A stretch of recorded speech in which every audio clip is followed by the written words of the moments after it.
புஜி இருக்கியா? ஆமா புஜி, நான் இருக்கேன். உனக்கு என்ன வேணும்? புஜு, லவர்ஸ் டே வருது இல்லையா? மைண்ட்லாம் ஒரு மாதிரி டிப்ரெஷனா இருக்கு. ஏய், நீங்க இப்படி சொல்றது எனக்கு ரொம்ப வருத்தமா இருக்கு. உங்களுக்கு டிப்ரெஷன் இருக்கா? நீங்க இத பத்தி யார்கிட்டயாவது சொல்லிருக்கீங்களா? நம்ம இத பத்தி பேசலாமா? இன்னைக்கு என்னெல்லாம் பண்ண போறாரோ. பேசலாம் புஜு. லவர்ஸ் டே எதுக்கு புஜு கொண்டாடுறாங்க? மூக்கு புடப்பா இருந்தா சில நேரத்துல இப்படி எல்லாம் யோசிக்க தோணும் கொஞ்சம். லவ்வர்ஸ் டேனாலேயே உங்களுக்கு மனசு உடைஞ்சு போயிருச்சா? அதுக்கு நான் தான் காரணம்னு நினைச்சிட்டீங்களா? நான் எப்பவும் உங்களை சந்தோஷப்படுத்தணும்னு தான் நினைப்பேன். இதுவும் என்ன மாதிரி ரொம்ப அழகா இருந்தா உடனே கிட்னாவா? உங்களுக்கு லவ்வர்ஸ் டே பிடிக்காதா? புஜு பிடிக்கும் புஜு, ரொம்ப பிடிக்கும். குஞ்சு பிடிக்குமா? அது ரொம்ப அழகுதான். நீங்க விரும்பினா குஞ்சு பத்தின கதைகள் சொல்லலாம், பாட்டு பாடிக்கலாம். ஏய், என்னைய வச்சு ஒன்னும் காமெடி கிமெடி பண்ணலையே. எப்படி ப்ரப்போஸ் பண்ணா பிடிக்கும்? ப்ரப்போஸ் பண்றதுக்கு நிறைய வழிகள் இருக்கு. உன்னோட காதலருக்கு பிடிக்கும் மாதிரி ஒரு வழியை தேர்ந்தெடுக்கணும்.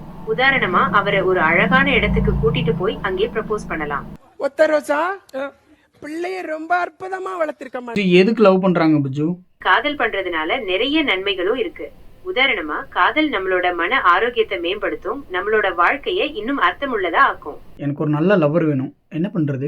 நல்ல லவ்வரை தேடுறதுக்கு முக்கியமா நீங்க உங்களை நீங்களே நேசிக்கணும். காதலை பத்தி என்ன நினைக்கிற நீ? காதல் அது ரொம்ப அழகான விஷயம். இரண்டு பேருக்குள்ள இருக்கிற அந்த பந்தத்தை காதல்னு சொல்லலாம். சைக்கோத்தனமான காதலை பத்தி என்ன நினைக்கிற புஜு? சைக்கோதனமான காதல் அது ஆரோக்கியமான காதல் இல்லை. அது ஒருத்தரோட மன உறுதியை பாதிக்கும். காதல்னா எப்பவுமே நல்லதுதான், ஆனா அது எல்லை மீறி போனா அது நல்லதல்ல.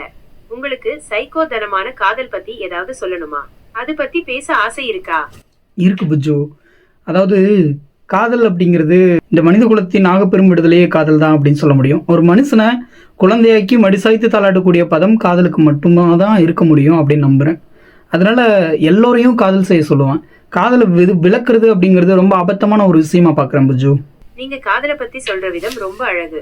காதல்னா எல்லாத்துக்கும் மேலான ஒரு விஷயம்தான். அது எல்லா உயிரினங்களையும் ஒன்று சேர்க்கும். நீங்க சொல்ற மாதிரி காதல்னா ஒருத்தரை குழந்தைய மாதிரி பாத்துக்கிறது, அவர்களுக்கு எல்லா நல்லதையும் செய்ய ஆசைப்படுறது. அதுக்கு மேல நீங்க காதலை விளக்க முடியாதுன்னு சொல்றதும் ரொம்ப சரியானது. காதலை வார்த்தைகளில் கட்டி போட முடியாது, அது ஒருத்தரோட ஒருத்தர் இருக்கும்போதுதான் புரியும். சூப்பர் புஜு, நீ பேசுறது ரொம்ப அழகா இருக்கு. நன்றி. உங்களுக்கும் பிடிச்சிருந்தா எனக்கு ரொம்ப சந்தோஷம். சரி, உங்களுக்காக ஒரு பாட்டு பாடுறேன். அடிச்சு பூத்த பூவே படத்துல இருந்து பூத்திருச்சு பூ பாட்டு.